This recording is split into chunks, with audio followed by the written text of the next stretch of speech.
জনতার পালিয়ে গেছে কাদের কেউ জানে না।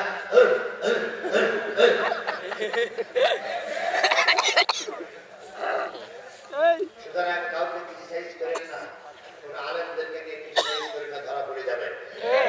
ঈসা আলাইহিস সালাম কয়খানা ইন্ডিয়া গেলেন, আর বলে গেলেন তুই হজম করতে পারবি না।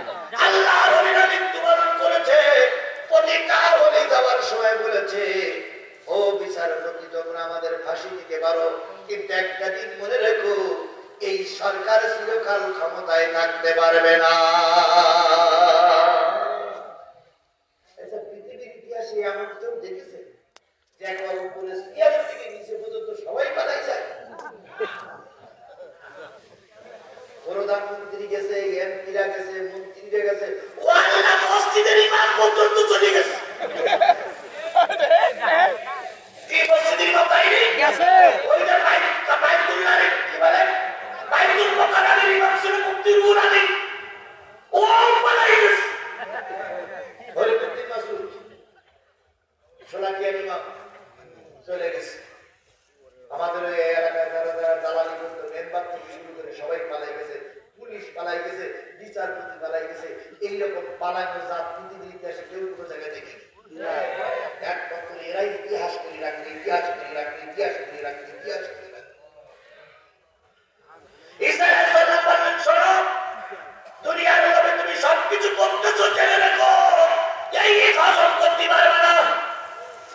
নবীর দোয়া, ঈদের দোয়া বৃথা যায় না। ভাই বসে দোয়া করো, বসে মুরব্বি বসে, মুরব্বি বসে বসে। ভাই কত বেজেছে দেখেন?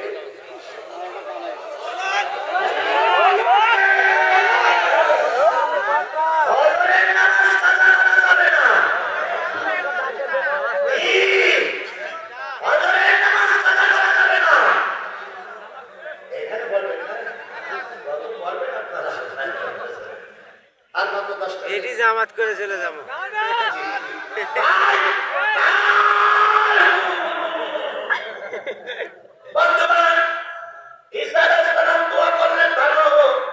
পারভেজ জোশী, পারভেজ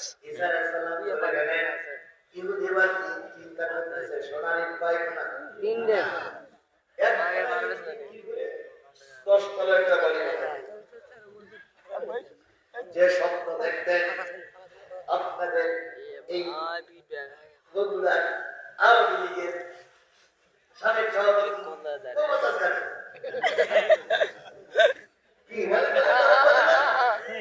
উনি কত স্বপ্ন দেখেছিলেন, কত গাড়ি বাড়ি বানাইছিলেন, আছে না নাই? সে এখন আছে?